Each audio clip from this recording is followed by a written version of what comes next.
Hi, everyone. It's a real pleasure to be here at the Future Fashion Factory Showcase, and thanks to Steve Russell and Team Rainton for the invitations to say a few words at the end. I should just introduce myself. So I'm Andrew Chitty. I'm the Challenge Director for, it's a strange title, Challenge Director for the Creative Industries Clusters Programme, of which Future Fashion Factory is a major part, and also of Audience of the Future, a kind of parallel initiative at UK Research and Innovation, which is about the adoption and development of immersive technologies. And just to put Future Fashion Factory in the context of the Clusters Programme, we started out about 3 years ago with trying to distribute about £55 million of public funding. And at that stage, we thought this was an experiment in really targeted innovation, research and innovation funding for the creative industries. And we didn't know exactly how much we could depend on the partners to come in on this process at the start of the journey. So actually, one of the things that's really been fantastic since then is just the degree of contribution of other investors and other partners into the program. And whereas we thought we might complement our UKRI money, our 55 million, with maybe 30 million of other contributions, we've actually tripled that so far. So the clusters seems to have hit a really sweet spot, and Future Fashion Factory certainly has done that brilliantly as well. So brilliantly that I think the interesting thing at the moment is that the government recently produced its plan for growth for the UK economy, and it identifies 5 or 6 key sectors that will contribute to that growth, and the creative industries is one of those, which is interesting because this programme came out of previous government policy, the industrial strategy, very similar in the way it looked at the economy. But in the original industrial strategy, we weren't mentioned once. So perhaps we've come a long way. And another sign of how far we've come, I think, is in events like today's showcase, which has been fantastic. And I don't think we could really imagine when we started the Clusters Programme that we'd have events like this, nor that what the event represents we could have expected. And that's not just because it's virtual and we've all got used to working in COVID times and communicating more easily and more frequently over digital channels, but I think it's what the showcase has shown about the incredibly vibrant creative community that Future Fashion Factory has become, and the fact that you've got participation right across the research, innovation, commercial, the whole value chain, is something we would have really hoped, but it's taken the efforts of the clusters themselves and of all of you to create that, and it really is something. Honestly, if we described it 3 years ago, I think we would have thought we were being too hopeful to have achieved it by this stage. But over the course of the day, I think what's even more striking than the showcase itself is what it shows in terms of the cluster's contribution to policymaking and thought leadership around innovation. Because it's clear from the sessions that you've had today that Future Fashion Factory's activities are contributing to real impact and new thinking around sustainability and circularity, and that couldn't be more important at this time. And it's clear that reducing waste at every stage of the creative process, all the way from design to manufacturing, use of advanced technologies, digital innovation, right through to the areas of AI and immersive technology. That's all central to the mission that Future Fashion Factory set itself.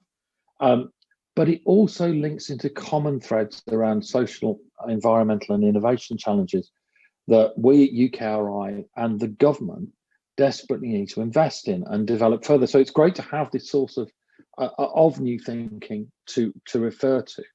And I think what Future Fashion Factory is doing is empowering the industry to drive change that benefits people, and it benefits the planet, and it benefits profit through the 5 kind of key research areas. And keeping those 3 things together, benefits to people, the planet and profit, is again the kind of thinking that we need to pick up your thinking and take it into other areas, into other creative sectors too. Things like the data-driven innovation that's a thread within FFS, plans is one where other sectors can pick up and talk to each other about. We see this in design more generally. We're starting to see it in the content industries as well. And there's lots to be talked about. And sustainability in the wider sense is obviously the most significant challenges that the world's facing today. And I think the fashion industry, coming from outside it, it's not my sector, it's clear the fashion industry has a significant opportunity to drive huge change on the ground, but also in policy and in behaviour, and maybe more so than any of the other creative sectors. And I think that's because fashion not only shapes new models around circularity and sustainable production, and these are things that other sectors can follow. They perhaps aren't as forward in their thinking, but it's also because fashion shapes consumer behaviour and particularly desire. I think whether we conceive of this massive challenge as sustainability, or other people talk about clean growth, other people talk about net zero, or whether it's a combination of all of these things, it's clear that changing behaviours and creating positive desires and imagery for these sustainable or net zero lifestyles is going to be as important as the direct impacts on redesigning manufacturing and supply chains and things. And I think right across that spectrum, Future Fashion Factory and the projects the cluster members are doing is showing the way on that. I've certainly been incredibly impressed by today's showcase, and some of the panels and discussions I've dropped into have highlighted that in this community there's an appetite for innovation, but there's a huge breadth, a huge canvas on which to explore that innovation. Whether it's the digital archiving project that's been done with Abraham Moon, I think is fascinating because in other parts of our work we work with large archive-based institutions, and it's surprising how forward-thinking that project has been. But it's also the potential to and onshore. I'm never quite sure which is the right, onshore or reshore, but relocating production back to the UK, or thinking about how wide do we have to think about the product life cycle to make it truly sustainable. All of those sessions have shown a huge depth of expertise within the Future Fashion Factory community, and I think a lot of that is of huge value to other creative sectors as well. And I think if there's anybody out there on Hopin watching this that isn't already a member Future Fashion Factory, then all of that is a brilliant reason to encourage you to get in touch and join up. So I think it's been a wonderfully enlightening session, really stimulating ideas that flow brilliantly around the fashion and textile sector, but also have huge value beyond that.